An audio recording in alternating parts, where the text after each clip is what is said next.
श्रीमद्भागवत महापुराण की जय हो। श्री सद्गुरुदेव भगवान की जय हो। अपने पितृ भगवान की जय हो। हरि ओम।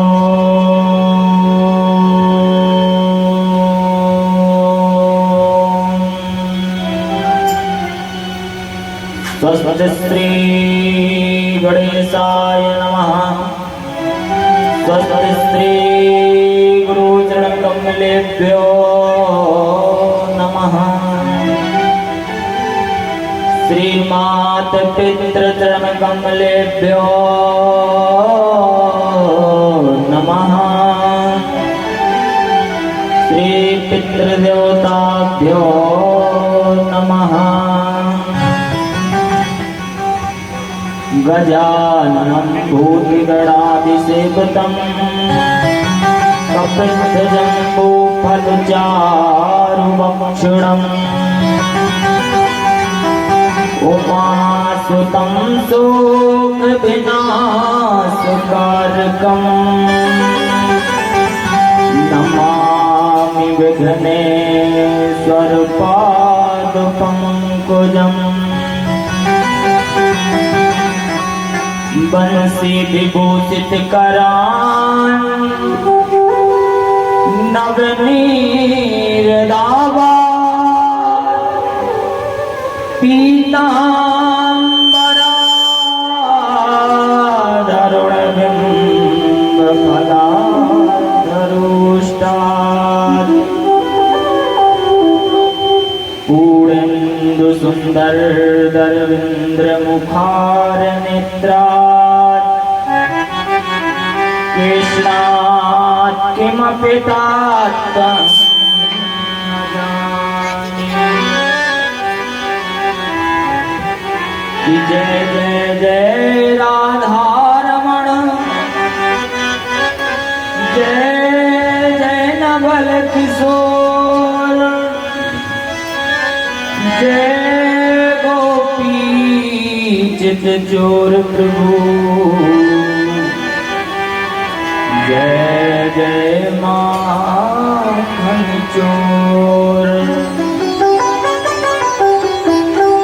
राधे मेरी मात है पिता मेरे घनश्याम। इन दोनों के चरणन में मेरो बारंबार प्रणाम। सर्वमांगल्य मांगल्ये शिवे सर्वार्थ साधके शरण्ये त्र्यंबके गौरी नारायणी नमोस्तुते। नारायणं नमस्कृत्यं नरं चैव नरोत्तमं देवीं सरस्वतीं व्यासं ततो जयमुदीरयेत्। अखण्डमण्डलाकारं व्याप्तं येन चराचरं तत्पदं दर्शितं येन तस्मै श्री गुरवे नमः। अतुलित बलधामं हेमशैलावदेहं धनुजवर्कशानं ज्ञानिनामाभिगम्यं सकलगुणनिधानं वानराणां धीशम् रघुपति प्रिय भक्तं पार्थजातं नमामि। हनुमान जी को सुमरिए धरिए चित में ध्यान। संकट में रक्षा करें बाबा पवन पुत्र हनुमान। बोलो हनुमान जी महाराज के, श्री सद्गुरुदेव भगवान के, जय हो। श्रीमद् भागवत महापुराण के, जय हो। शंकर जी महाराज के, जय हो। दुर्गा मैया के, जय हो। अपने अपने पितृ भगवान के, जय हो। अपने अपने गुरु महाराज के, जय हो। जय जय श्री राधे। परम मंगलमय परात्पर आकारण करुणालय भक्तवाचन कलकलु अनंदित विनंदित योग योगेश्वर जगत पिता जगदीश्वर जगत विभूति जगत कल्याणकारी पूर्ण परब्रह्म परमात्मा श्री बांके बिहारी लाल की बांके मूर्ति श्रीमद् भागवत महापुराण की अमृतमयी कथा, जिसका प्यारे सज्जनों आज पंचम दिवस संध्या काल की वेला पर हम सभी भक्तवृंद भूत भवन सरकार महादेव के पावन चरणों में बैठकर के श्रीमद् भागवत महापुराण अमृत पान कर रहे हैं, जिसमें आज की कथा में बड़ी आप सभी को बड़ी सुंदर सुंदर बड़ी ही प्यारी प्यारी कथाओं का वर्णन सुबह करवाया जाएगा। बालकृष्ण भगवान की सुंदर पावन लीलाएं आज आप सभी को श्रवण करवाई जाएंगे, जिसमें सबसे पहले हमारे परम शास्त्र श्री बांके बिहारी लाल राधा मोहन भगवान राधा माधव भगवान ज्ञानी नामा व्यंजन हनुमान जी महाराज जगजननी जगदम्बा पारंबा नारायण दुर्गा मैया भूत भवन सरकार ग्राम देवता स्थान देवता नगर देवता पितृ भगवान भागवत भगवान समस्त देवी देवताओं के चरणों में व्यासपीठ के द्वारा सभी को बारंबार नमन वंदन, बारंबार सभी की प्रार्थना। आए अपने अपने आसन को सुशोभित कर कर श्रीमद् भागवत महापुराण की कथा श्रवण करके हम सभी भक्तों के जीवन को कृतार्थ बनाएं और धन्य बनाएं। समस्त भक्ति स्वरूपा भक्ति में माताएं बहनें भक्तवृंद एवं छोटे छोटे बाल गोपाल सभी को श्री सीताराम जी की मूर्ति मान करके सभी को व्यासपीठ द्वारा स्नेह भरा प्रेम भरा सभी को राधे राधे। आइए बाबा गोस्वामी जी महाराज के दो शब्दों में हम सारे जगत की वंदना करते हैं और सारे जगत का नमन वंदन करते हैं। सिया राम मैं सब जग जानी, कराहूं प्रणाम जोर जुग पानी। मंगल भवन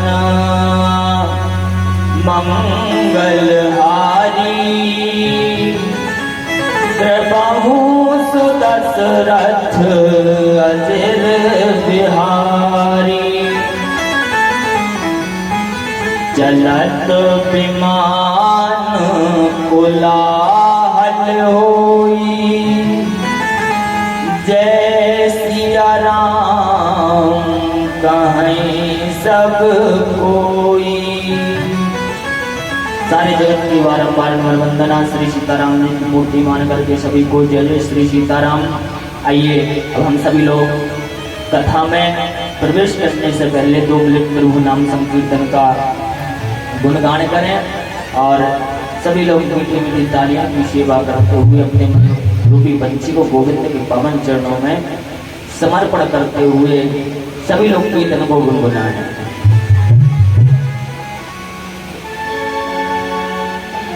बोलो श्री बांके बिहारी लाल की जय हो। बोलो राधा माधव सरकार की जय हो।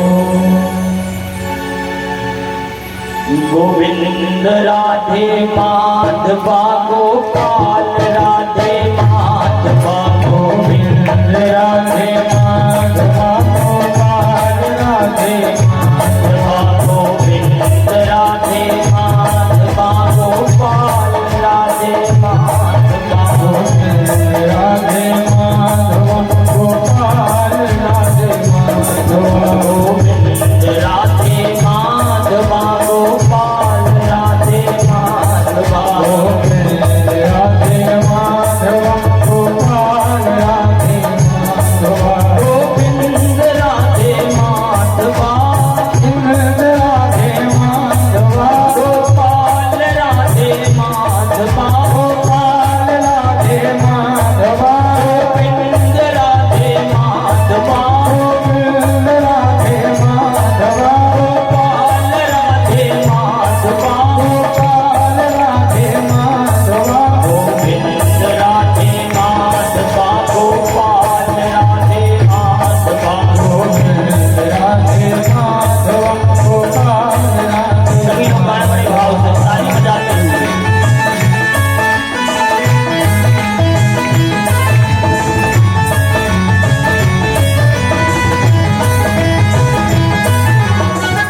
माधवा गोपाल राधे माधवा। सज्जनों, आज राधा माधव भगवान की बड़ी सुंदर ब्रजमंडल में लीलाओं का वर्णन है, जिसमें हम सभी ने कल की कथा में भगवान के जन्म उत्सव का वर्णन श्रवण किया। श्री सुखदेव जी महाराज ने राजा परीक्षित को भगवान के जन्मोत्सव की कथा को श्रवण करवाया। सज्जनों, श्री सुखदेव जी महाराज राजा परीक्षित से कहते हैं कि राजन, बड़े भाव से आप कथा श्रवण कर रहे हैं और आज की कथा भगवान की कथा है। प्यारे सज्जनों, आज उस ब्रजमंडल में बड़ा आनंद आ रहा है, उत्सव मन रहे हैं वहां। बसदेव जी महाराज नंद नंदन यशोदानंद को महाराज जो है गोकुल की ओर ले गए। यमुना जी ने भगवान बांके बिहारी लाल के चरणों का स्पर्श किया, चरणों को पखारा और जाकर के बसदेव जी महाराज भगवान को वहां माँ यशोदा के पास मिटा कर किया है। वहां से एक चिन्मय झांकी माया एक पुत्री को लेकर के पुनः जहां के तहां आ गए। इधर कंस को भी पता चल गया कि अब की बार 8वें में जो बालक होना था, अब की बार तो बिटिया ने जन्म लिया, बालिका ने जन्म लिया। बोले चलो बालक हो या बालिका हो। सज्जनों, दुष्ट कंस ने उस बच्ची को भी मारना चाहा, लेकिन वो तो योगमाया थी भगवान की। जैसे ही कंस ने उसको पकड़ा और पकड़ करके महाराज उसको पछाड़ना चाहा, आसमान में उड़ गई कन्या और आसमान में उड़ करके कहने लगी, अरे दुष्ट कंस,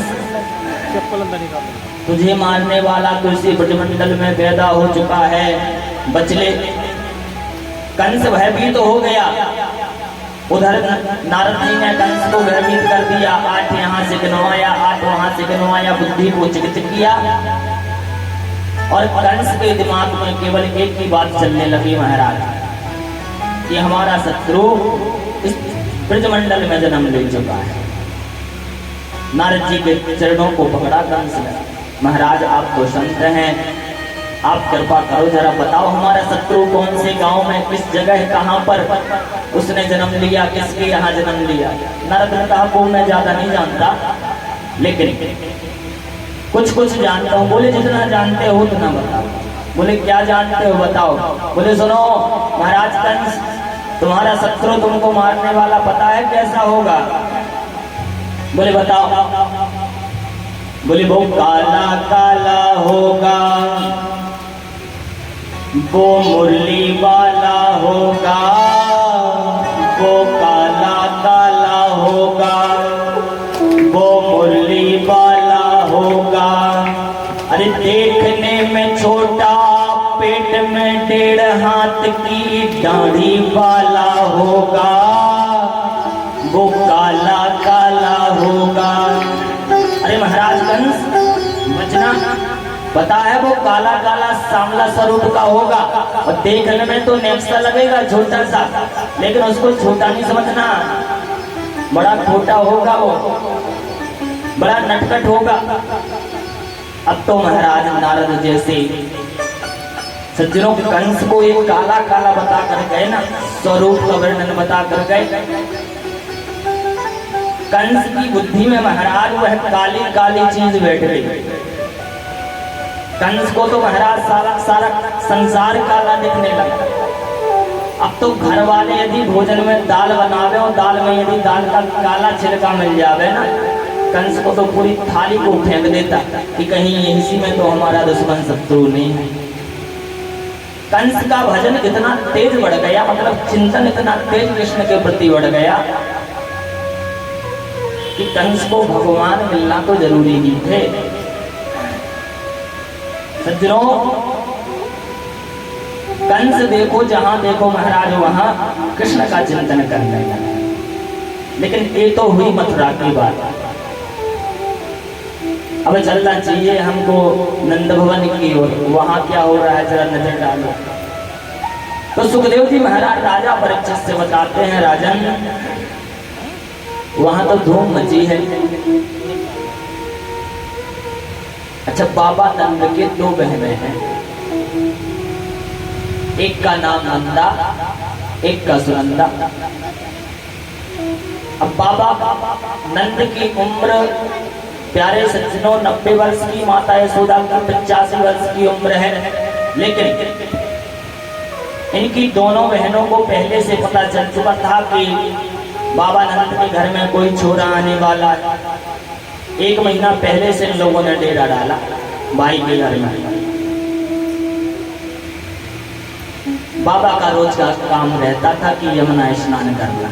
बाबा तो रोज यमुना स्नान करने के लिए प्रातः काल 4 बजे निकल जाते और यमुना स्नान करते वहां पर महाराज माला जाप करते। लेकिन बाबा आशा लगाए हुए थे कि हमें भी पुत्र होगा, हमें भी बालक होगा।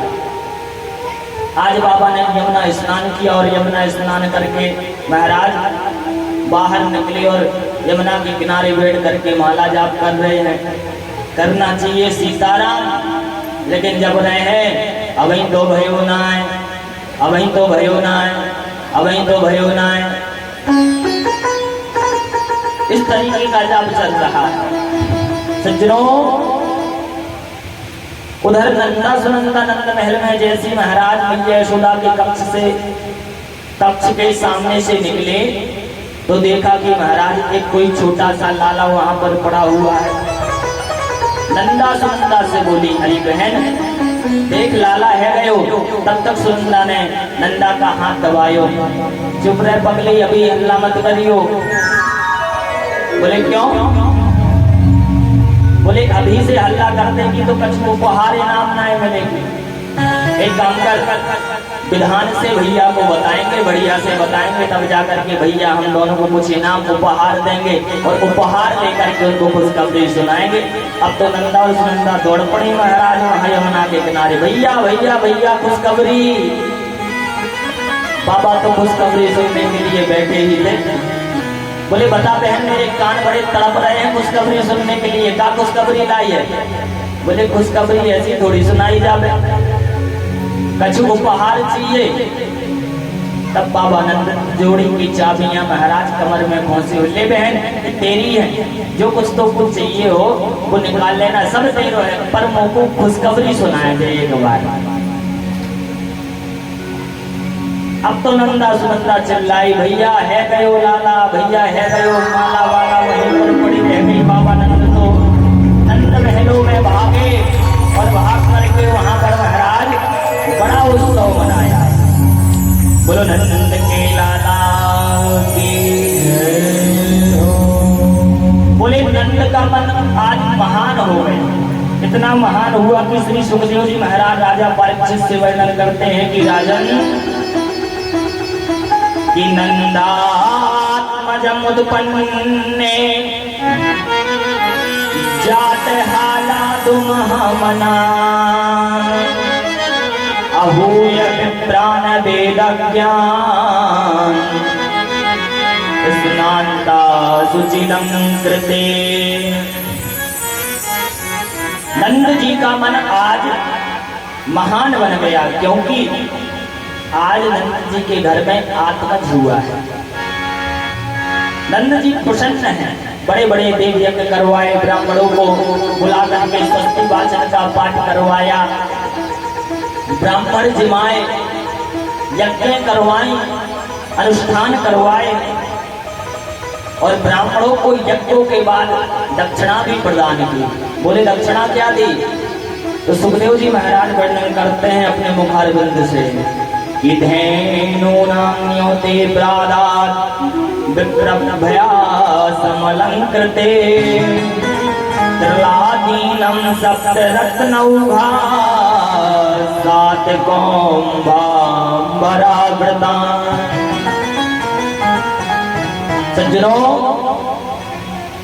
बाबा नंद ने ब्राह्मणों को दान में बोले 2 लाख गैयन को दान दियो, 2 लाख गाय दान में दी। और साधारण गाय नहीं भैया, उनके सींग सोने से मड़वा करके महाराज ब्राह्मणों को दान किया।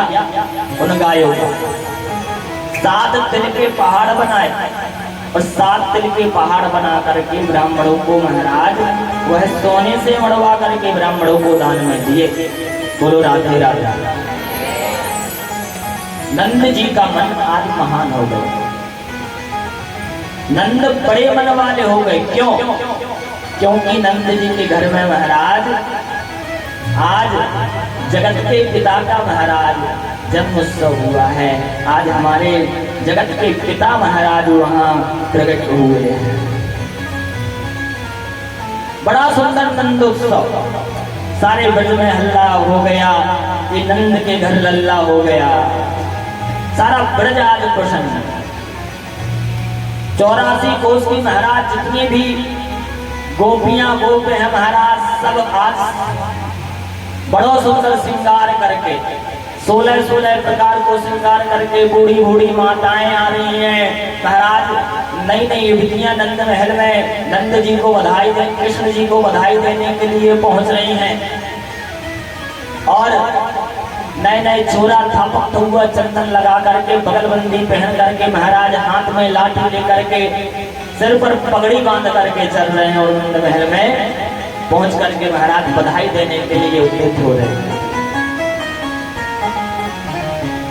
एक मैया तो महाराज बताते वहां पर ऐसी पहुंची कि जा मैया के मुंह में एक दांत ना है। ऐसी मैया की जैसे सबसे पीछे बैठी है, देखो एक मैया, उसी मैया के समान बिल्कुल एक दांत ना है, बाके मुंह में एक दांत ना है। और जाकर के नंद महल में बधाई देवे काजे पहुंची। अच्छा, सभी छोरा खड़े हुए थे, जितने भी छोरा थे महाराज ब्रजमंडल के ब्रजवासी अपनी लाठी लिए महाराज नंद महल में बधाइयां लुट रही थी जैसे अपने यहाँ लुटी कर। सभी लोग बधाई लूट रहे थे, एक दूसरे को माखन का गोला भी मार रहे थे। बूढ़ी मैया पहुंची, लाला लाला का भयो। तब जाकर के लाला ने कही मैया तो को पतो ना है का भयो। तब मैया ने फिर से बोली लाला। तब लाला कहने पर मैया को जैसी मुंह खुलो तो लाला ने ऐसो माखन को गोला मारो कि महाराज तख्त से जाकर के वाके मुंह में वह माखन को गोला प्रवेश कर गए। मैया पतो चली तो को का भयो। तब मैया कहने लगी लाला जान गई मैं तो नंद के घर लाला भयेगा। बड़ा सुंदर जन्म उत्सव। बोलो राधे राधे। यदि शांत वाले भैया आज हमारी वाणी को सुन पा रहे हो तो शांत सर्विस पता नहीं क्यों आपकी नहीं बोल रही है, आज गड़बड़ बोल रही है। माइक से करो, माइक सेट करो। इतनी हिम्मत थोड़ी लगती है भैया माइक से बोल रहे हैं। बोलो राधे राधे। हरि बोल। श्री राधे राधे श्याम राधे श्याम। सही है भैया, एक बार तुम भी राधे राधे बोल दो, दिख नहीं रहे हो हमको। प्रिय भक्तों, माताएं बहनें सब सज करके महाराज वहां नंद महल में चल रही हैं। किसी का भाव है, कोई कहता है आज इतना सुंदर जन्म उत्सव की अद्भुत। बोले आज बनी कि आज बरफी सी बनी ब्रज नारी। ब्रजमंडल का दृश्य है, संतों ने गाया कि आज बरफी सी बनी ब्रज नारी कि गुजिया सी गोपी और गुजा सो ग्वाला कि पेड़ा से बने बलदेव जी रस खीर से रोहन रूप रसाला कि नंद महिप बने नमकीन से और गोकुल गोप सब गरम मसाला आयो यशोदा चले सी रानी में, रबड़ी सी रात में लड़ुआ सुलाला। लड़ुआ जानते हो आप लोग? लड़ुआ माने लड्डू। रबड़ी सी रात में लड़ुआ सुलाला। सज्जनों, संतों का भाव है बड़ा सुंदर। सभी लोग सज धज करके महाराज नंद महल में पहुंच रहे हैं और जाकर के महाराज मैया यशोदा नंद के महल में पहुंच करके बधाई लेकर के जा रहे हैं। सभी लोग गा रहे हैं कि लगन लागी,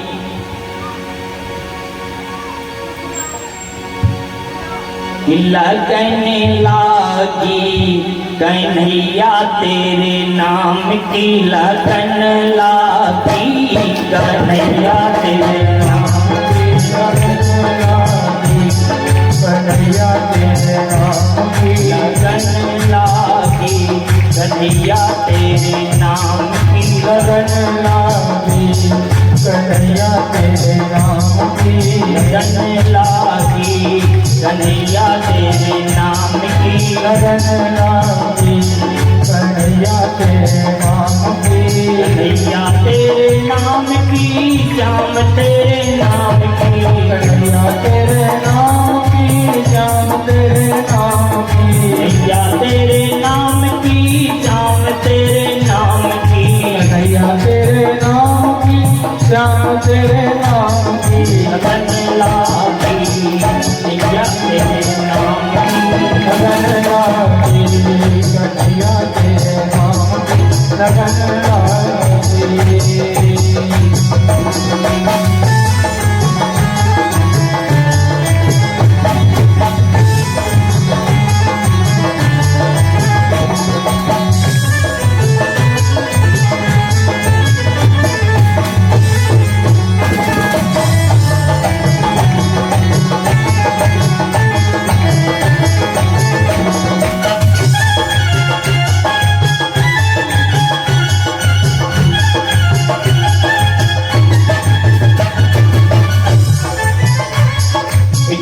तेरे नाम की बिलिया तेरे नाम की, तेरे नाम की बिलिया तेरे नाम की, टीका तेरे नाम की बिलिया तेरे नाम की, तेरे नाम की बिलिया तेरे नाम की, झुमके पहने कन्हैया तेरे नाम की, कन्हैया तेरे नाम की, कन्हैया सभी लोग गाए।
सखी वहाँ पर जा रही है, अपना श्रृंगार बताएंगे प्रभु तुम्हारे नाम का किया और करना भी चाहिए।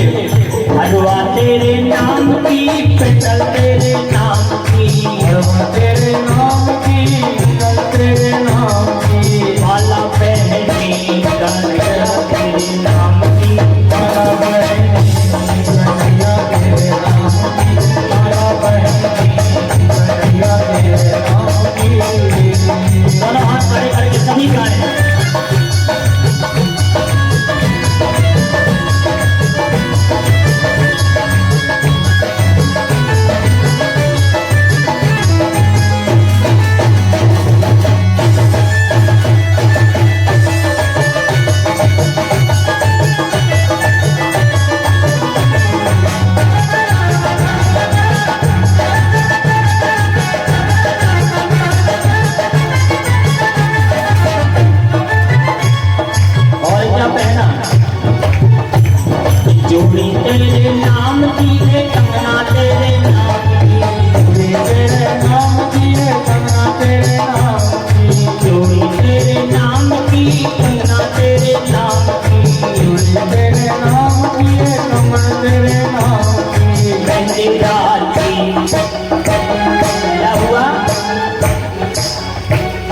मेहंदी राची कन्हैया तेरे नाम की, मेहंदी राची कन्हैया तेरे नाम की, राची कन्हैया तेरे नाम की, मेहंदी राची कन्हैया तेरे नाम की, मेहंदी राची कन्हैया बिहारी लाल की।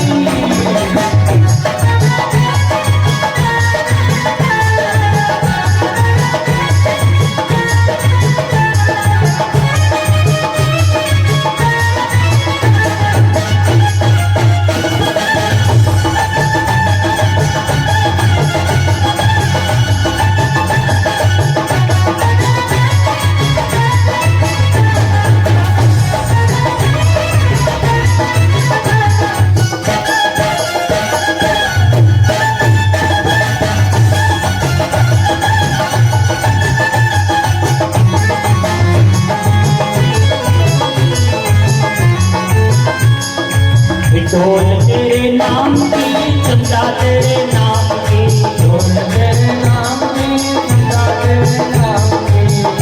वहाँ माताएं बहनें थोड़ी गई हैं, हम लोग भी गए थे, भक्त लोग भी गए थे, इसलिए भक्तों के लिए ढोल तेरे नाम की, चमचा तेरे नाम की, ढोल तेरे नाम की, चमचा तेरे नाम की, ढोल तेरे नाम की, चमचा तेरे नाम की, ढोल तेरे नाम की, गंगाया मोहन तेरे नाम की, गंगाया मोहन तेरे नाम की, गंगाया मोहन तेरे नाम की, गंगाया मोहन तेरे नाम की, गंगाया मोहन तेरे नाम की,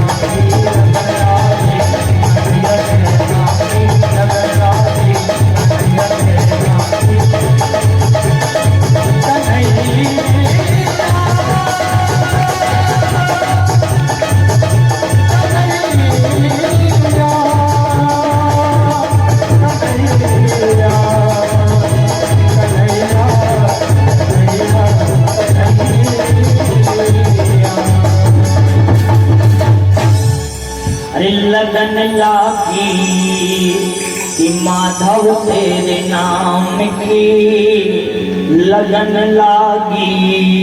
सभी लोग गाते हुए चले जा रहे हैं नंद महल में और महाराज सभी ने बधाई दी और बधाई लूटी और लुटाई। बड़ा सुंदर कन्हैया माधव का दर्शन किया। सज्जनों,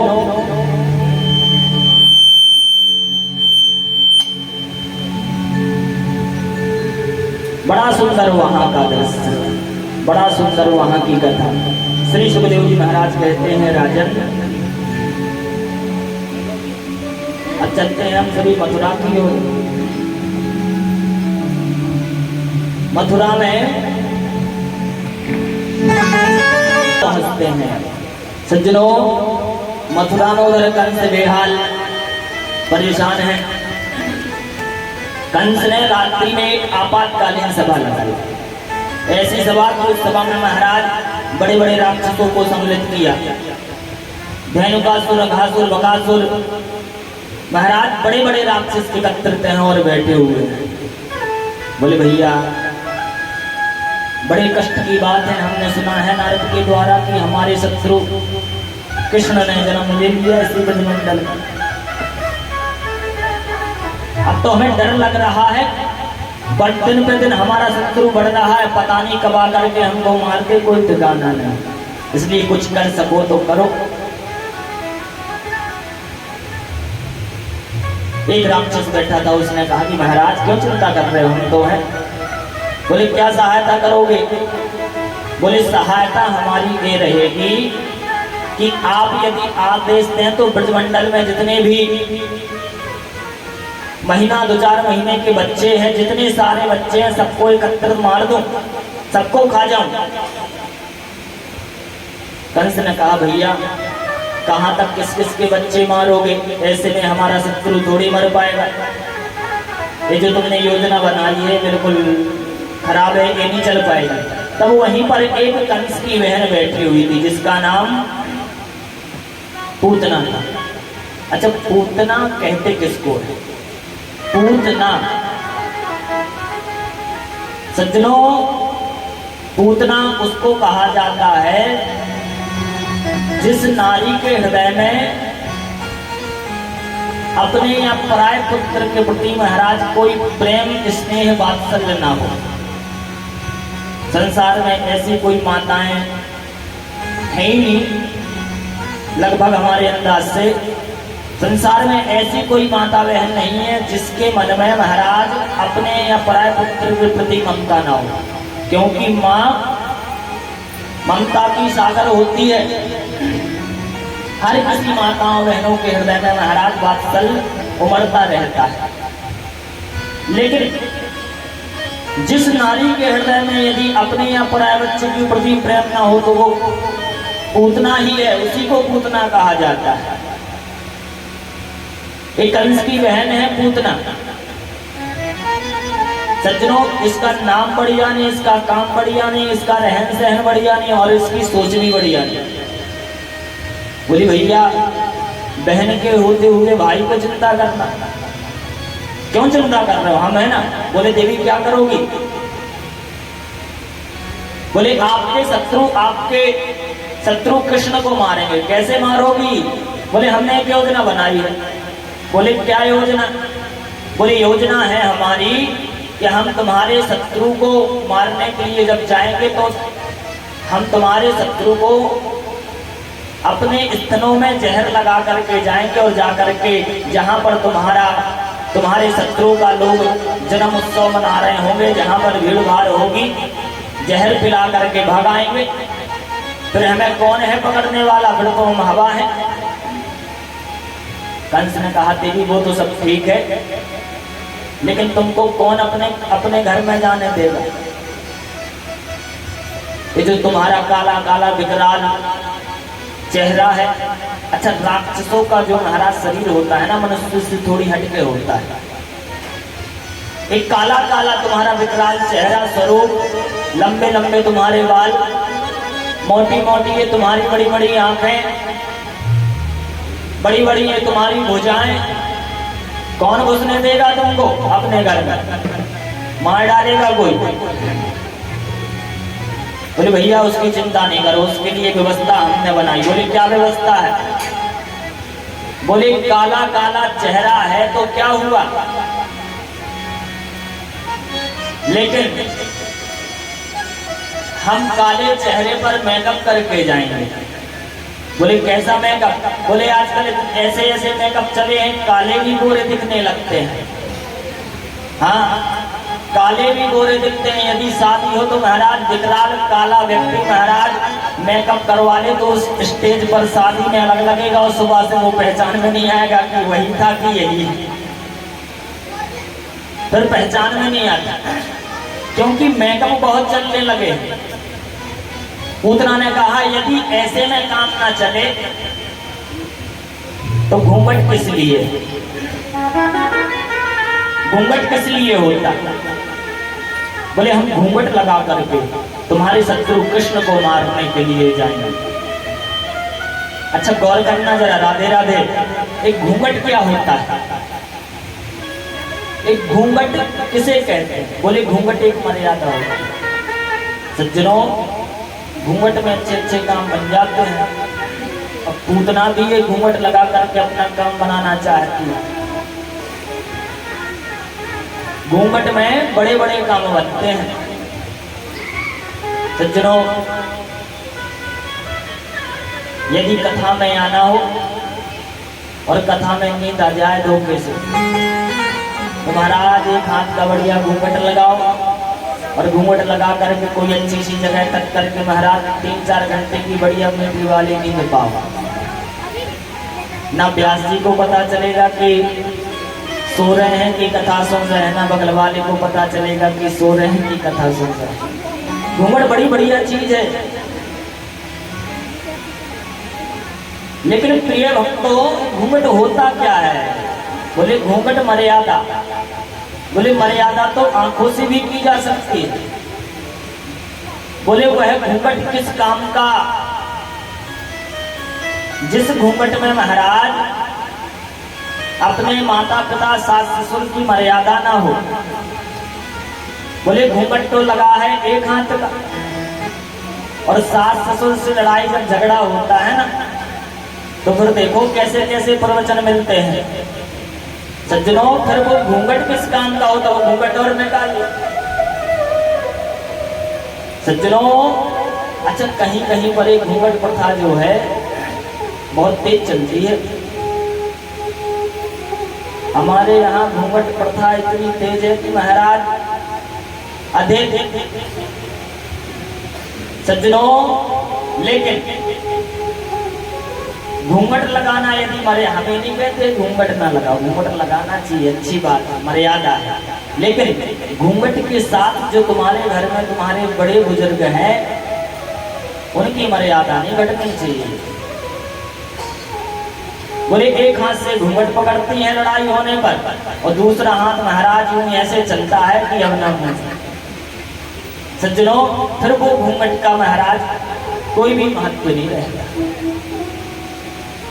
एक पूतना घूंघट लगा करके हमारे मुरली मनोहर को महाराज जहर पिलाने के लिए जा रही है, लेकिन पूतना देखो तो हमारे मोहन को जहर पिलाने के लिए जा रही है, और हमारे वहां पर श्याम सुंदर महाराज 2 दिन के गोविंद सज्जनों वहां पर अपने मन में विचार कर रहे हैं कि आओ मौसी, तुम हमें जहर पिलाना, हम तुम्हें यहाँ पर आकर के वही मुक्ति देंगे जो हमें माँ यशोदा को आज से कई सालों बाद देनी है। इसलिए तो इनको कर्णानिधान कहा जाता है। पूतना तो जा रही है मारने के लिए, इसकी सोच बढ़िया नहीं, लेकिन हमारे गोविंद कितने दयालु हैं। बोले मौसी, हम तुम्हें माँ की गति प्रदान करेंगे, क्योंकि जो माँ यशोदा ने अभी काम नहीं किया है दुग्ध पिलाने वाला, वो तुमको आज करना है हमारे साथ। भगवान बुला रहे उस पूतना को। पूतना आई, पूतना पहुंची नंद महल में, और नंद महल में जैसे प्रवेश करने लगी तो 2-4 छोरा खड़े थे। अरे भैया, यह बड़ी सुंदर नारी है, पूतना ने ऐसा भेष बनायो कि आहा, क्या कहना, बड़ी सुंदर नारी है, ऐसी नारी तो मैंने अपने ब्रजमंडल में कभी ना देखी।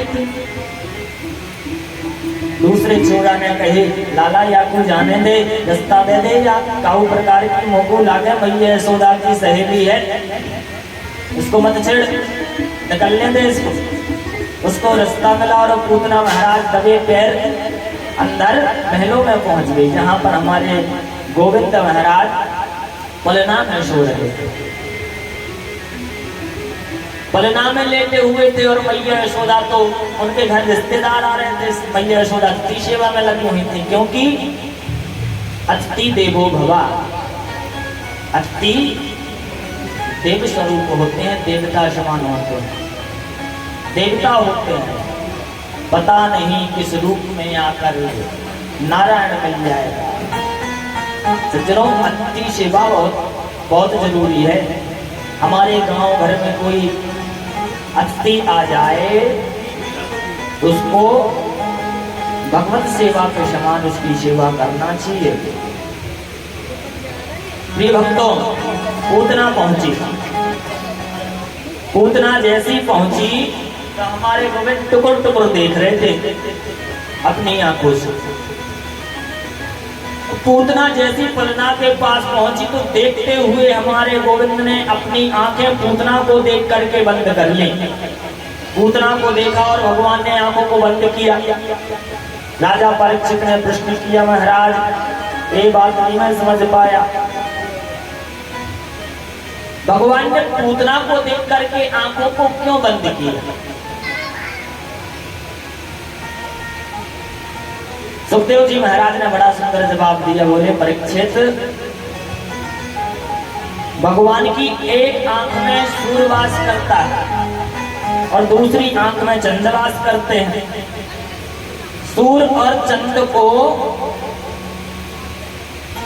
ऐसा लगा कि हम ऐसी नारी को देखना नहीं चाहते, निहारना नहीं चाहते जो नारी हमारे गोविंद को मारने के लिए चली आए। इसलिए पलकों के माध्यम से सूर्य और चंद्र मानो ढक गए और महाराज उस पूतना को देखना नहीं चाहते थे चंद्र और सूर्य। संतों ने एक और दूसरा भाव निकाला। बोले, भगवान ने इसलिए आंखें बंद की होंगी कि भगवान अपनी आंखों को बंद करके शंकर जी महाराज का ध्यान कर रहे हैं। ये है भोले बाबा, हे महादेव, ये जहर हर पीने की आदत तो हमें ना है, ना मैंने राम जन्म में जहर को पियो कभी, और ना मोकू या कृष्ण जन्म में जहर को पीनो है। मैं तो यहाँ ब्रजमंडल में माँ का मिश्री खाने आयो, और माँ का मिश्री तो मैंने अपने मुंह में ना धरी, माँ का मिश्री को तो अभी टेस्ट ही ना लियो, और या पूतना मौसी मोकू जहर पिलाने के लिए आते। इसलिए हे भोलेनाथ, ये जहर हर पीने की आदत तुमको रहती है, कभी विष पीते हो तो कभी अमृत पीते हो। एक काम करो, आकर के हमारी जीभ पर विराजमान हो जाओ, हमारी जीहा पर विराजमान हो करके जहर जहर तुम पीते जाना और दुग्ध दुग्ध हम पीते जाएंगे।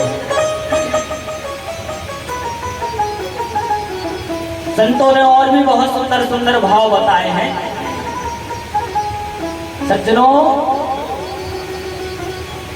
बड़ा सुंदर भाव, बड़े बड़े सुंदर सुंदर भाव बताए, लेकिन अब पूतना ने हमारे गोविंद को अपने हाथों में उठा लिया और जो काम करने के लिए आई थी वो काम करवाने लगी। गटक गटक करके हमारे गोविंद उस पूतना मौसी का दुग्ध पान करने लगे, मतलब जहर पीने लगे। सज्जनों, जहर पीते पीते 5 मिनट हो गया, 5 मिनट हो गया जहर को पान करते करते, लेकिन गोविंद को कुछ भी नहीं हुआ। पूतना मन में विचार करने लगी, अभी तक तो इसको मर जाना चाहिए, पर अभी तक जीवित क्यों है, क्या चक्कर है। अब भगवान ने पूतना के प्राणों को पीना शुरू किया। भगवान ने पूतना के जैसे प्राणों को पीना शुरू किया तो जिसके प्राण निकलते हैं उसको कष्ट दर्द होने लगता है। पूतना को भी बड़ा कष्ट दर्द होने का अनुभव हुआ। पूतना चिल्लाई, कन्हैया मोकू छोड़ दे, मोकू छोड़ दे, मोकू छोड़ दे। हमारे 2 दिन के गोविंद बोल पड़े, अरे मौसी मोकू छोड़ना तो आवे ही ना है, जाकू मैं एक बार पकड़ लूं ताकू जा करके ठिकाने लगा करके छोड़ना तो मैं जानो ही ना है। अब तो मौसी तुमको सीधे ठिकाने लगाएंगे। और भगवान ने पूतना के प्राणों का हरण किया। पूतना ने विशाल स्वरूप बनाया, भारी राक्षसनी स्वरूप बना करके जैसी पूतना मरी और जाकर के धड़ाम से उस ब्रजमंडल की भूमि पर गिरी। भक्तवत्सल भगवान की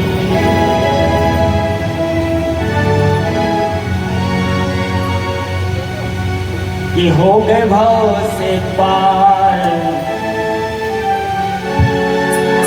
अरे हो गए भव से पार, लेकर नाम तेरा। हाँ, हो गए भव से पार, लेकर नाम तेरा।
दिखा करके महाराज पूतना से स्पर्श होने के कारण कन्हैया को गंगा जल, यमुना स्नान, गौमूत्र इत्यादि स्वस्ति वाचन पाठ करके कन्हैया को पवित्र करवाया। आगे चल के भगवान का श्री सुखदेव जी महाराज बताते हैं कि नामकरण संस्कार हुआ, बलदाऊ जी का नामकरण संस्कार हुआ, जिसमें गर्गाचार्य जी महाराज नामकरण संस्कार करने के लिए पधारे। सबसे पहले बड़े भैया बलदाऊ जी महाराज का नामकरण संस्कार हुआ। बलदाऊ, हल, मूसल, संकर्षण इत्यादि बड़े भैया बलदाऊ जी का नाम रखा गया। और कन्हैया के तो इनके अनेक गुण और अनेक नाम हैं। कृष्ण, माधव, कन्हैया, गोपाल, नाना प्रकार के इनके नाम भी रखे गए। तो सुखदेव जी महाराज कहते हैं कि राजन, जहां कहीं भी हमारे श्याम सुंदर अवतार लेते हैं, वहां पर भूत भावन सरकार शंकर जी महाराज कैलाश पर्वत से जरूर पधारते हैं। आज शंकर जी महाराज कैलाश पर्वत से पधारे और पधार करके महाराज मैया यशोदा के सामने, मैया यशोदा जी के सामने महाराज उनके कक्ष के सामने खड़े हो गए और अलग जगाने लगे। शंकर जी महाराज ने बड़ा सुंदर रूप बनाया, ऐसा रूप बनाया कि अद्भुत। शंकर जी महाराज ने सचमुच जोगी का भेष बनाया और जोगी का भेष बना करके शंकर जी महाराज आए ब्रजमंडल में और आकर के अलग जगाने लगे। आइए सभी लोग सुनते हैं। मोहन तेरी गली में, कान्हा तेरी गली में, मोहन तेरी गली में, कान्हा तेरी गली में, भोला भंडारी आया। मोहन तेरी गली में, भोला भंडारी आया। मोहन तेरी गली में, भोला भंडारी आया। मोहन तेरी गली में, मोहन तेरी गली में, कान्हा तेरी गली में, मोहन तेरी गली में, कान्हा तेरी गली में,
शंकर जी महाराज ब्रजमंडल में पहुंचे और वहां पहुंच करके महाराज अलग जगह करके कन्हैया का बड़ा सुंदर वहां दर्शन किया। सज्जनों, धीरे धीरे करके बाबा नंद के महलों में कन्हैया जी बड़े होने लगे। आज कन्हैया मनमोहन श्याम सुंदर महाराज घुटनों से चलने लगे, इतने बड़े हो गए। घुटनों से चल करके महाराज उस नंद महल के चौकन डोले। अब महाराज घुटनों से चल चल करके महाराज सारे चौकन में डोले, सारे नंद महल के चौकन में दौड़ लगावे। आज कन्हैया बाबा नंद के पूजा घर में प्रवेश किए। छोटे से मोहन है और महाराज जैसे बच्चा अपने घर में घुटनों से चलता है ना, ऐसे कन्हैया घुटनों से चल करके जहां जिस घर में बाबा नंद पूजा किया करते थे वहां पर जा करके घुटनों से चल करके पहुंचे। अब बाबा नंद की रोज की आदत थी यमुना स्नान करना और यमुना स्नान करके जा करके पूजा घर में जा करके शालिग्राम जी महाराज का पूजन करके बड़ा सुंदर माला जाप करना। आज बाबा ने शालिग्राम जी को स्नान करवाया। स्नान करवा करके माला जाप करने के लिए बाबा नंद बैठ गए पूजा घर में और माला जाप तो आंख बंद करके बाबा नंद का होता था। चंदन लगायो शालिग्राम जी को, चंदन लगा करके महाराज पहले स्नान करवा दिया। मीठे मीठे स्नान, दूध दही पंचामृत से स्नान करवा करके चंदन लगा करके सिंहासन पर विराजमान कर दिया। अब जैसी माला झोली में हाथ डाल करके जाप करने लगे तो महाराज कन्हैया पीछे से महाराज घुटनों से चल करके आए और आकर के शालिग्राम जी को उठाकर टप से अपने मुंह में शालिग्राम भगवान को उठा लिया। शालिग्राम जी को जानो आप लोग, शालिग्राम जी की काली काली बटिया होती है, काले काले शालिग्राम जी होते हैं। और जैसी मुंह में रख लिया शालिग्राम जी को और आकर के बाबा नंद के पीछे फिर से बैठ गए कन्हैया। अब थोड़ी देर बाद बाबा नंद की माला पूरी हुई और माला पूरा करके बाबा नंद ने अपनी आंखों को खोला तो देखा कि शालिग्राम जी महाराज गायब। अरे देवी सुनती हो, हमारे भगवान शालिग्राम जी कहाँ गए? तब यशोदा जी ने आवाज लगाई, हमें क्या पता तुम्हारे शालिग्राम जी का, मैं क्या जानूं। बोले यही तो अभी हमने पूजा करके उनको चावल चंदन लगा करके उनको विराजमान किया था। बोले कन्हैया से पूछो, उसने तो कहीं नहीं देखा। अरे कन्हैया, आवाज लगाई महाराज, कोई उत्तर नहीं आया। बाबा नंद ने सामने देखा तो सामने कन्हैया नहीं, बगल में देखा तो बगल में कन्हैया नहीं, दाएं बाएं कन्हैया नहीं। जब पीछे मुड़ के देखा तो श्रीमान जी विराजमान थे। अरे दानी के, जब से मैं तुमको आवाज लगा रहा हूँ तुम हमारी आवाज को सुने ना, अनसुनी करे। तुमको इशारा तो करना चाहिए कि बाबा हम यहीं बैठे। अच्छा चल छोड़, मेरे भगवान शालिग्राम जी देखे तूने? अब शालिग्राम जी तो मुंह में बैठे हुए थे। अरे मैं तो से ही पूछ रहा हूँ, तूने मेरे शालिग्राम जी देखे? तब कन्हैया डर के मारे कहने लगे, बोलते तो बनता नहीं था क्योंकि शालिग्राम जी मुंह में दबे हुए थे। अरे बता मेरे शालिग्राम जी देखे? तब जाकर के फिर से कहने लगे, बाबा समझ गए या मैं मेरे शालिग्राम जी को, मेरे भगवान को खा राखो है। ने पास में आइयो। जैसी कन्हैया पास आए और महाराज बाबानंद ने एक मुक्का बनाया और मुक्का बना करके जाकर पीठ में धड़ाम से दियो तो सालिग्राम जी टप से बाहर आ गए। अरे दारी के मेरे सालिग्राम जी को, मेरे भगवान को झूठो कर दियो तूने, मेरे भगवान को झूठो कर दियो तूने। और पूजा घर में ऐसे थोड़ी आवे, ये मेरे भगवान हैं, ये मेरे प्रभु हैं। तब कन्हैया ने कही बाबा मैं थोड़ी जानू कि ये तुम्हारे भगवान है। मैंने तो समझी एक कोई जामुन की जामुन है और यह जामुन को तुम मीठे मीठे स्नान करवाओ या जामुन को रोज पंचामृत से स्नान करवाओ। अच्छा जामुन कितनी मीठी होती है, और जामुन पहले ही से मीठी और वह जामुन को तुम रोज स्नान करवाओ मीठे मीठे, कभी दही से तो कभी दूध से तो कभी पंचामृत से तो कभी घी से।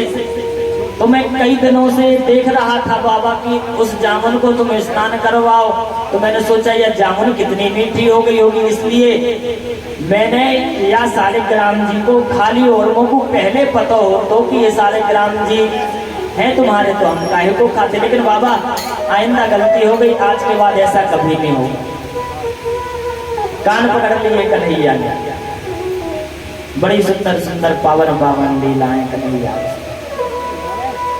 सज्जनों बड़ी पावन पावन लीलाएं हैं हमारे श्याम सुंदर।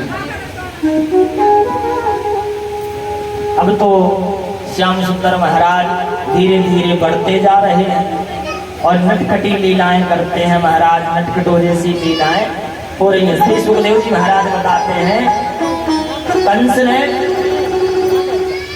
एक और राक्षस भेजा महाराज हमारे गोविंद को मारने के लिए, जिसका नाम महाराज तृणावर्त था,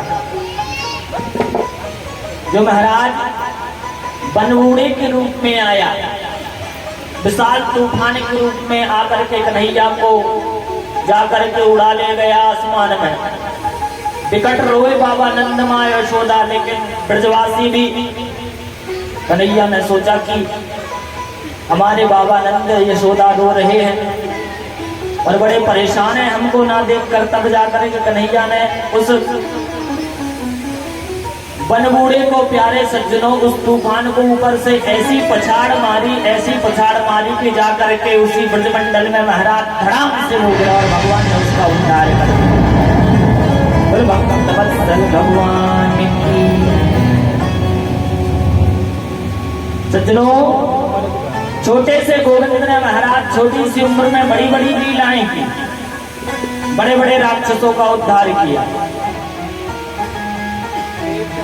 प्रिय भक्तों, श्री सुखदेव जी महाराज कहते हैं कि आगे चल के कथा प्रसंग में आज कन्हैया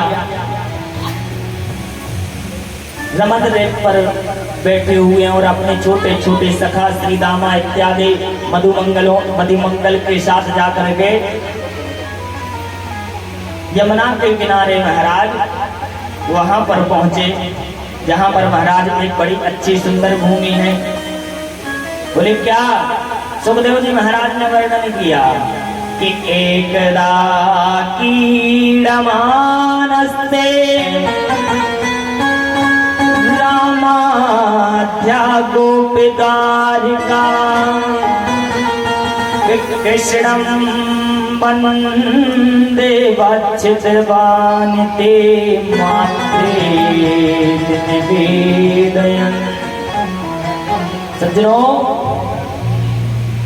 आज हमारे गोपाल रमन रेत पर विराजमान हैं और ऐसो महाराज रमन रेत यमुना पूछो, आज वहां पर विराजमान होकर कन्हैया ने ऐसी अद्भुत लीला की। यहाँ पर कन्हैया बताना चाहते हैं कि ब्रज की भूमि कितनी पवित्र है, हमारा ब्रजमंडल कितना सुंदर है, कितना पवित्र है, कितना प्यारो ब्रजमंडल है। आज कन्हैया बताना चाहते हैं। सज्जनों ध्यान देना कि मेरे ब्रज की माटी चंदन है, कि गुणवान सभी इसे कहते हैं, गुणवान सभी इसे कहते हैं। हमारे ब्रज की माटी सज्जनों मिट्टी नहीं होती, हमारे ब्रज की मिट्टी चंदन होती है। उसको बड़े बड़े तपस्वी, तेजस्वी, मनस्वी, बड़े बड़े महात्मा, अलमात्मा, बिलमात्मा जो तपस्या करते हैं, वो जाकर के उस माटी को अपने मस्तक पर धारण करते हैं, चंदन बना करके। ब्रज की माटी माटी नहीं। आज रमन रेत पर बैठ करके हमारे गोविंद ने प्यारे सज्जनों, आज गोपाल ने उसी मिट्टी को धीरे से महाराज अपने मुंह में रख लिया, मतलब खा लिया। छोटे छोटे सखाओं ने देखा कन्हैया के, अरे अरे कन्हैया तूने आज माटी को खाया? बोले ना मैंने ना खायो। तब जाकर के महाराज श्री रामा बोले, अरे कन्हैया तेने माटी को खायो मैंने देखी, चल मैं तेरी बड़े भैया से शिकायत करूं। बोले लाला मेरी शिकायत मत करियो और आज के बाद माटी ना खाऊं। तो बोले नहीं मैं तो करूंगा, कैसे ना करूंगा। तब जाकर के महाराज बड़े भैया बलदाऊ जी को बता दियो श्री राम। बलदाऊ जी आए, अरे कन्हैया तूने माटी खाई? बोले भैया ना है, ये लोग मुंह को फंसवाना चाहे, चल मैं तेरी मैया से शिकायत करूं। तब जाकर के एक सखा कन्हैया को मैया यशोदा को पकड़ ही लायो और पकड़ करके महाराज कन्हैया के सामने खड़ो कर दियो। देखो भैया तेरे या कन्हैया ने माटी को खायो। कन्हैया ने इतना प्यारो मुंह बना दियो कि मानो या तो कभी जाना ही ना है। भैया या तो मुंह को फंसानो चाहे या मुंह को पिटवानो चाहे या सका, और तेरा लाला कभी माटी खा सकेगा मैया? देख लाला ये तेरे सखा सब बता रहे हैं कि तेने माटी खाई, लेकिन सच्ची सच्ची बता तूने माटी खाई? अपनी मैया से झूठ मत बोलियो। बोली मैया मैंने माटी ना खाई। मैया यशोदा बोली देख कन्हैया मुँह को ऐसे साधारण विश्वास नहीं है रहो है, एक काम कर तू अपना मुंह खोल करके देखा। ये तो मनमोहन की लीला थी। बोलो राधे राधे, बोलो राधे राधे, बोलो राधे राधे। सभी लोग अपने स्थान पर विराजमान हो जाएं और कथा का आनंद लें, कथा को श्रवण करें, है ना। देखिए बड़ी सुंदर कथा है, ब्रज की लीला है। कन्हैया ने कहा मैया मैंने माटी ना खाई। मैया बोली नहीं लाला मैंने माटी खाई, तुम अपना मुंह खोल करके दिखा तब मुंह को विश्वास होएगा। कन्हैया ने सोची या को मुंह खोल करके दिखाऊंगा तो मैया घबरा जाएगी, क्या किया जाए। तब कन्हैया ने लीला दिखाई मैया यशोदा को। मैया यशोदा ने बार बार कन्हैया को मुंह खोलने के लिए कही। तब जाकर के कन्हैया ने अपना मुंह खोलो तो महाराज श्री सुखदेव जी महाराज वर्णन करते हैं कि राजन नेक से कन्हैया के मुखमंडल में मैया यशोदा को महाराज सारो ब्रह्मांड दिखाई दियो। सारो ब्रह्मांड दिखा। ब्रह्मांड में 14 प्रकार के महाराज लोक दिखे। 14 लोक में कृष्ण के मुख में दिखे। सज्जनों 9 प्रकार के वर्ष दिखे कृष्ण के मुख में। 84 कोष को ब्रजमंडल कृष्ण के मुखमंडल में दिखाई दियो। 84 कोष के ब्रजमंडल के साथ साथ महाराज गोकुल नगरी भी महाराज कृष्ण के मुख में दिखाई दी। और गोकुल नगरी में महाराज वह महाराज बड़ा सुंदर कृष्ण बाबा नंद का महल बड़ा सुंदर दिखाई दिया। मैया इतने में तो पसीना पसीना हो गई और जाकर के अपने लाला को भगवान समझ करके महाराज बेहोश होकर के बैठी बैठी जमीन पर ढक पे गिर गई। आज गिर पड़ी। कन्हैया ने सोचिया मैंने क्या कर दिया, गड़बड़ है गयो मामला। या तो मुझको करना ना चाहिए। मैया यशोदा को तो मैंने ऐसो दर्शन ब्रह्मांड को करवायो कि या को तो बेहोशी छा गई। अब यह बात निश्चय या मुझको भगवान न समझेगी। ये मोको या मोको अपनो लाला ना समझेगी, अपनो बेटा ना समझेगी, मोको भगवान समझेगी। और भगवान की बुरी हालत हो गई भैया, भगवान की विचित्र हालत हो गई। बोले भगवान की पता क्या हालत हो गई? बोले भगवान को एक अलमारी में बिठा दिया जाता है। भगवान ने सोचा ब्रजमंडल में भगवान बनने में फायदा नहीं, बेटा बनने में फायदा है, क्योंकि भगवान को एक अलमारी में बिठा दिया जाता है और सुबह शाम थोड़ी बहुत महाराज भोग खिलाया नहीं जाता, भोग दिखा दिया जाता है, प्रसाद दिखा दिया जाता है। और दो अगरबत्तियों से सुबह तो दो अगरबत्तियों से शाम को महाराज आरती संध्या कर दी जाती है। और उतनी में सीजन में आ गया चूल्हा से निमंत्रण, मतलब घर भर का निमंत्रण आ गया। तो घर में ताला लगा करके रोज महाराज ताला लगा करके लोग अपनी अपनी रिश्तेदारी में महाराज चले जाते हैं। बेचारे भगवान घर पर अकेले बैठे रहते हैं 2-4 दिन के लिए। भगवान की बड़ी हालत हो गई खराब। कुछ भक्त तो इतने अच्छे भक्त होते हैं कि जाकर के पता चले कि अपन तो दिनों रात सुबह भगवान को अलमारी में ठावे रहे, अलमारी में बैठे रहे भगवान, और खुद महाराज सन्नाटे से सोते रहते हैं। कन्हैया ने सोचा यहाँ पर भगवान बनने में फायदा नहीं, यहाँ पर पुत्र बनने में फायदा। और मैया मुँह को भगवान मानने लगेगी, क्योंकि इसने मेरे मुंह में बतौनी काका देखियो है 14 लोग सारो ब्रह्मांड को दर्शन यानी मेरे मुखमंडल में कर लियो। अब कहा करो जाए, तब जाकर के योग माया को आदेश दे करके कन्हैया ने मैया यशोदा ने जो देखा था, जितना देखा था सब विस्मृत करवा दिया, भुला दिया। और मैया यशोदा जहाँ की तहाँ हो गई। वही माँ और बेटे का प्रेम फिर से शुरू हो गया।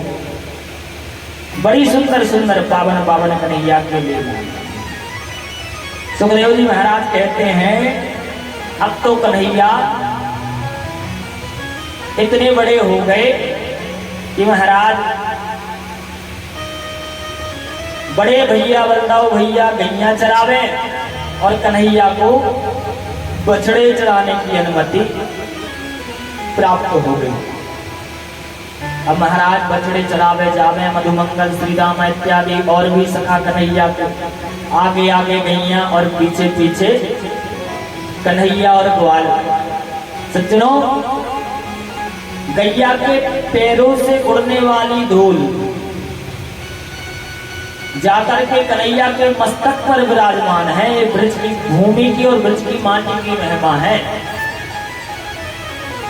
गाय के पैरों से जो धूल उड़ती है, इकट्ठी गाय जाती है महाराज, इकट्ठी जब गाय चलती है तो पैरों से धूल उड़ती है, और जब धूल उड़ती है तो वो धूल जाकर के जो चरवाहा महाराज कन्हैया और कन्हैया के सखा पीछे हैं उनके सिर पर जाकर के विराजमान होती है वो धूल। इसलिए ब्रज की माटी का बड़ा महत्व है। सच्चे प्रिय भक्तों, आज कन्हैया को अनुमति मिली गई गाय के बछड़े चराने की। अब ये गाय के बछड़े चराने के लिए रोज ही ना जाते, प्रातः काल उठ करके अपना अपना कलेवा बांध करके सब चलते गैया चराने के लिए। और इतना ऊधम करें कि महाराज घर आ गए तो सारे ब्रह्मंडल में महाराज घूमने लगे। किसी गोपी के घर में जाते तो किसी गोपी के घर में जाकर के गाय गोपियां दुह नहीं पाती हैं, बछड़े पेड़ी खोल देते। किसी गोपी के घर में घुस जाते और जाकर के जहां पर माखन टंगा रहता तो वहां माखन खुद तो खाते खाते साथ में सखाओं को भी खिलाते और साथ में जितने उनके महाराज आसपास में बंदर रहते उनको भी खिलाते और जाकर के माखन की मटकियां भी फोड़ते। एक कन्हैया की अटपटी लीलाएं। एक सखी एक दिन मैया यशोदा के पास जाकर के कन्हैया का हाथ पकड़ करके गई। अरे मैया यशोदा यार, तेरे लाला ने बड़ी गड़बड़ करी यार, या को तुम सीधो समझे बड़ो नटखट है। बोले का नटखटी करी है इसने। बोले यार तेरे लाला ने इतनो शैतान करे यार कि अब ना पूछो। बोले यार मेरे घर में माखन खावे या भैया को माखन खावो मोको बेकार ना लगे, लेकिन या तेरो कन्हैया खुद भी खाए और सखान को भी खिलाए। चलो सखान को भी खिलाए तो कोई दिक्कत नहीं, बंदरन को भी खिलाए और साथ में उतनी नीचे डाले बर्बाद करे। और एक बात बताऊं, ऐसो अटपटो काम करे या कि गाय हम दुह ना पाए या गाय के बछड़े पहले खोल देवे तो वो गाय का सारा दूध पी जावे। काय कन्हैया तूने ऐसी गलती करी। बोले ना भैया तेरे लाला ऐसो कर सकेगा, हम तो ऐसो करते ही ना। ये सखियां मोकू पिटवानो चाहे। बोले अच्छा लाला। सज्जनों, एक तो महाराज एक सखी उल्हाना देने के लिए आई। अरे भैया आज तो तुम्हारे लाला ने इतनी गड़बड़ करी कि अब ना पूछो। बोले क्या गड़बड़ करी। बोले या मेरे पास आ गयो, कहने लगे भाभी भाभी भाभी आज तुम्हारे घर में सत्यनारायण की कथा हुई है। मैया यशोदा से कह रही है वो सखी, हमने सत्यनारायण की कथा करवाई तो हमारे पास आयो। बोलो भाभी आज तुम्हारे घर में सत्यनारायण की कथा हुई है, मैंने सुना है। बोले हाँ कथा तो हुई है। बोले सत्यनारायण भगवान अभी अभी निकल कर गए हैं, हमने देखा है।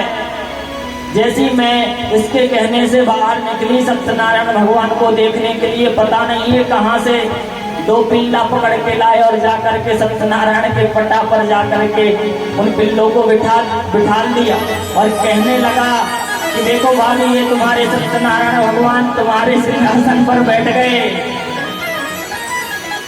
ऐसी अद्भुत लीलाएं करें ये तुम्हारो कन्हैया, बड़ो नटखट है। मनमोहन बिगड़ गए बारे से, मनमोहन बिगड़ गए बारे से,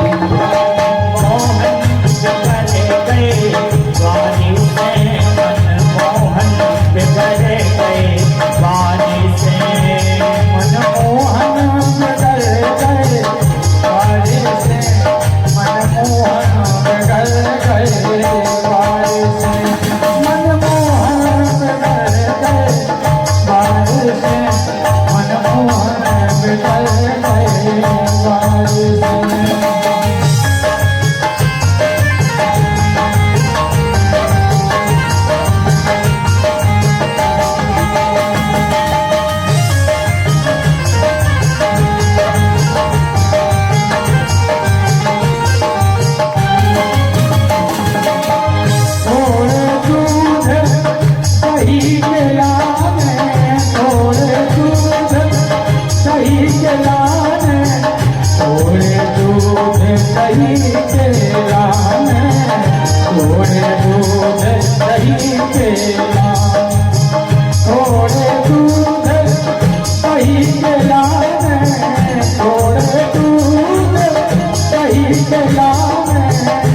ये तो घर घर पे रहते सकारे से, मनमोहन बिगड़ गए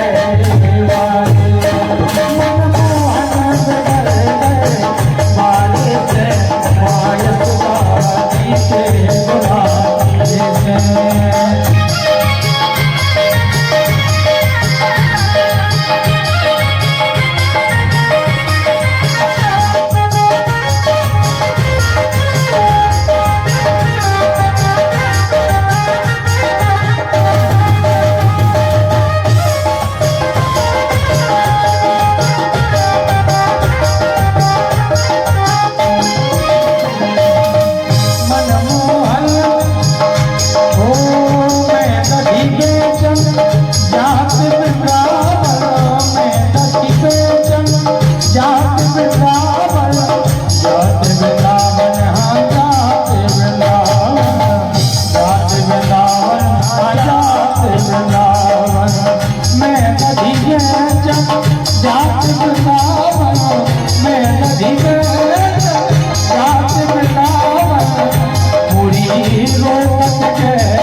कभी मैया यशोदा के पास शिकायत आती तो कभी मैया यशोदा महाराज कन्हैया से क्रोधित होती तो कभी कन्हैया के प्रति प्रेम जागृत हो जाता।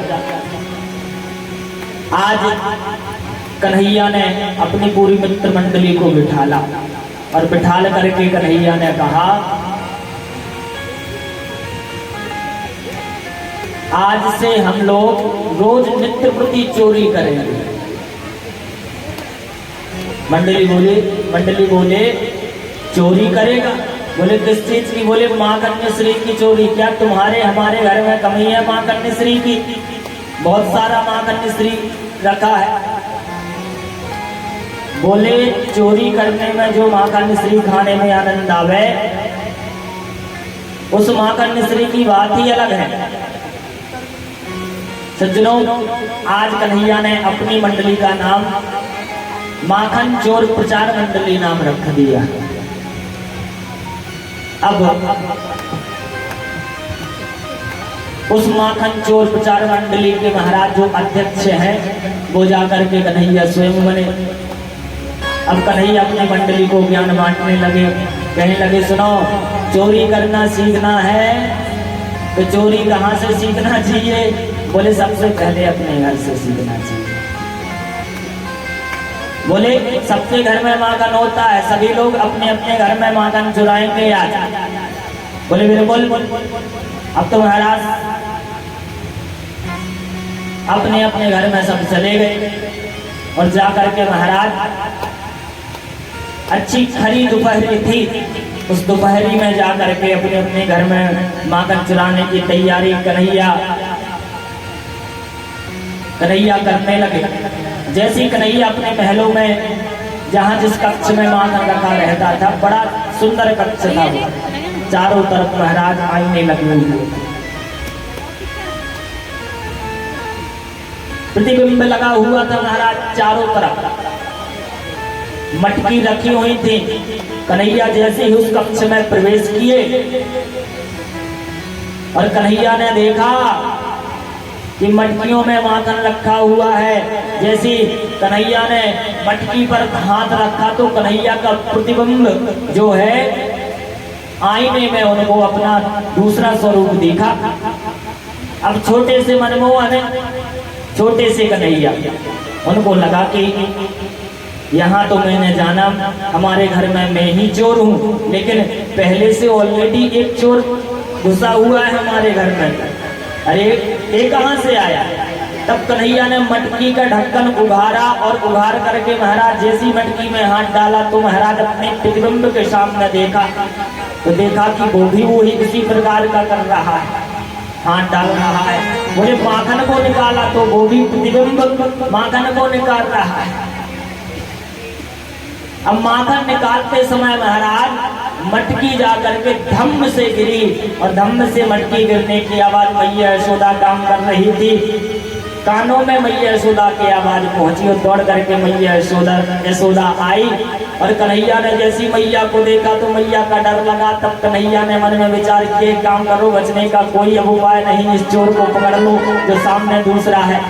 और जाकर के प्रतिबिंब शीशे से चिपक गए गोविंद, मैया मैया मैया देख मैंने चोर को पकड़ लिया, अपने घर में चोर घुसा हुआ था, मैंने चोर को पकड़ लिया, मैंने चोर को पकड़ लिया।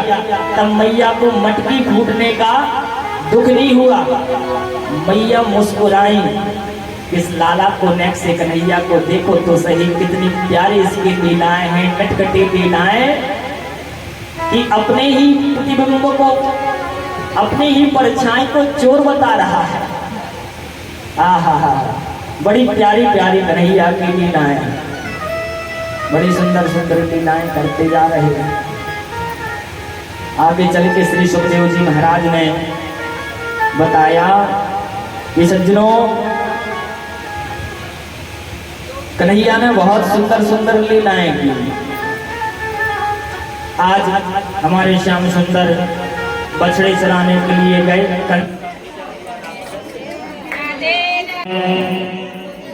आज श्याम सुंदर अपने सखाओं के साथ महाराज बछड़े चराने के लिए गए। कंस का भेजा हुआ राक्षस महाराज एक अघासुर नाम का जो है, अघासुर नाम का राक्षस विशाल स्वरूप सर्प के रूप में विराजमान था, जिस जंगल में कन्हैया और कन्हैया के सखा बछड़े चराने के लिए गए थे, उसी जंगल में अघासुर नाम का राक्षस बैठा हुआ है। कन्हैया के सखाओं को उठाने के लिए सज्जनों, कन्हैया के जितने भी सखा हैं सब पहुंचे उसी जंगल में। कन्हैया को मित्र एक सखा कन्हैया को बोलो, अरे कन्हैया, मैंने यहाँ जंगल में तो पहली बार एक ऐसी गुफा देखी है। अजगर ने बड़ा स्वरूप बनाया और जाकर के अजगर सर पर बैठा हुआ था, मुंह खोले। कन्हैया, मैंने तो या ब्रज में ऐसी पहली बार गुफा देखी है, बड़ी अच्छी गुफा लागे, या चलो एक काम करो दर्शन करके आवे। कन्हैया ने कहा, भैया सही कहा है तुमने, बड़ी बड़ी सुंदर गुफा है। अघासुर के पास पहुंचे सभी लोग, और जहां से पहुंचे तो और उनका मन प्रभावित हुआ। बोले एक काम करें कन्हैया, या गुफा के अंदर घूम करके आते हैं, या गुफा के अंदर घूम कर आते हैं। हमने सुना है गुफाओं में बड़े बड़े श्रेष्ठ महात्मा, बड़े बड़े तपस्वी तेजस्वी महात्मा लोग, संत लोग तपस्या करते मिलते हैं, इसलिए दर्शन कर रहे हैं महात्माओं।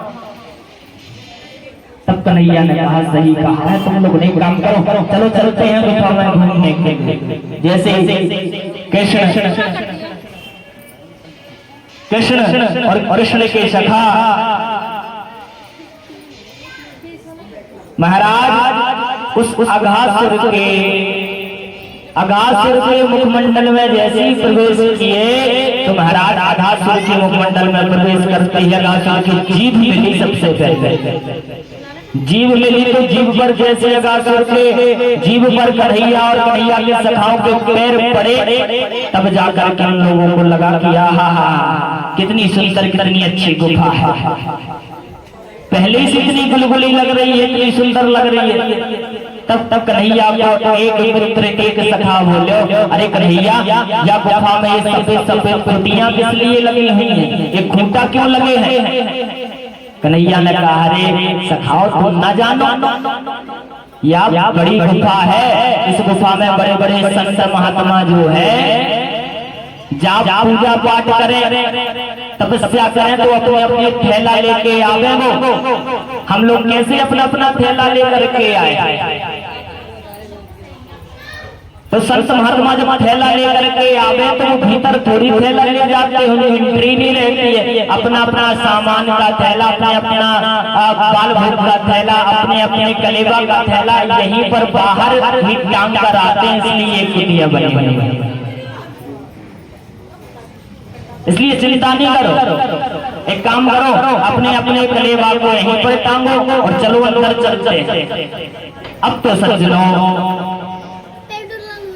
जैसे ही कन्हैया और कन्हैया के सखा अघासुर के अंदर जाने लगे, तब अंदर जाते समय जो है बड़ा अंधेरा था घनघोर, क्योंकि सर्प का मुख और सर्प के अंदर शरीर में प्रवेश किए तो अंधेरा मिला। जैसे ही जितने सखा और बछड़े महाराज अघासुर के अंदर चले गए, तब जाकर के महाराज अघासुर ने मन में विचार किया कि सभी सखा और कृष्ण के जितने सखा बछड़े हैं सब हमारे अंदर आ गए, भी काम करो, मुंह बंद कर ले।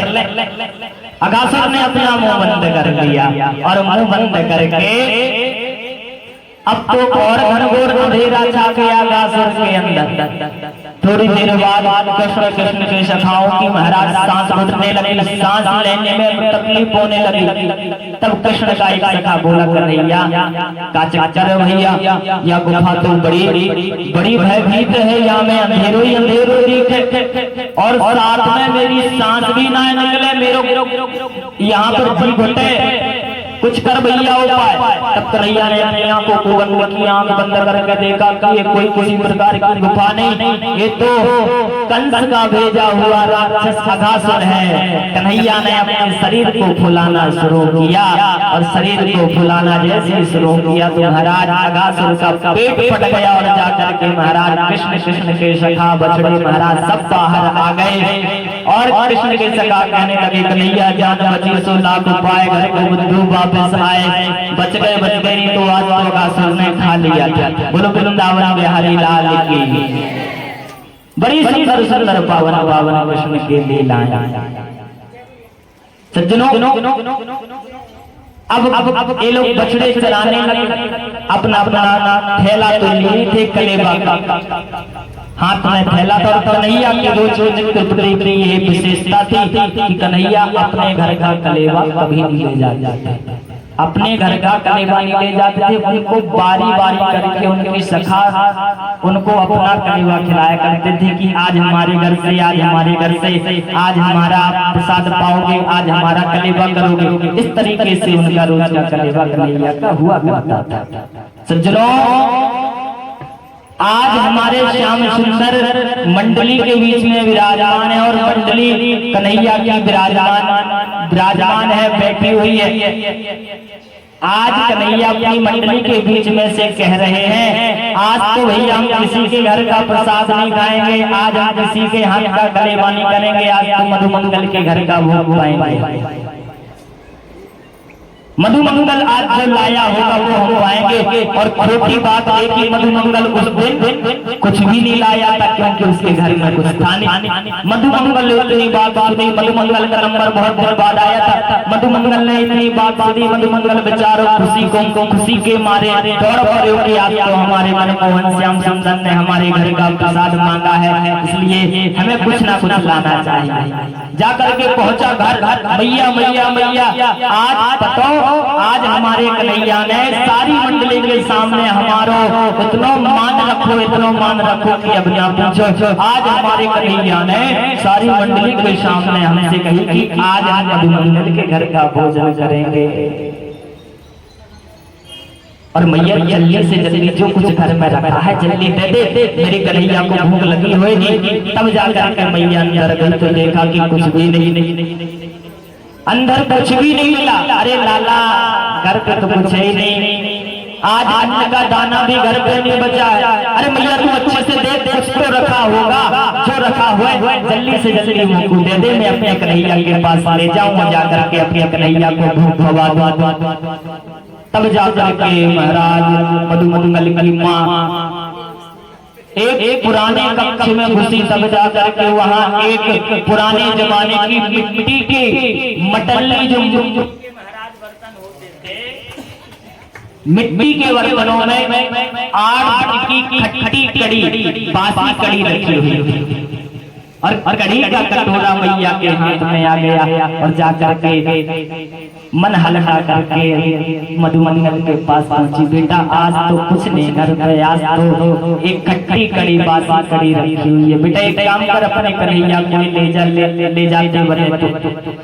उस समय मधुमंगल ने भाव के मारे देखा कि खट्टी कड़ी है कि बासी कड़ी है, खट्टी कड़ी का कटोरा हाथ में लिया और दौड़ पड़े मधुमंगल जी वहीं पर जहाँ पर श्याम सुंदर और उनकी मंडली विराजमान थी।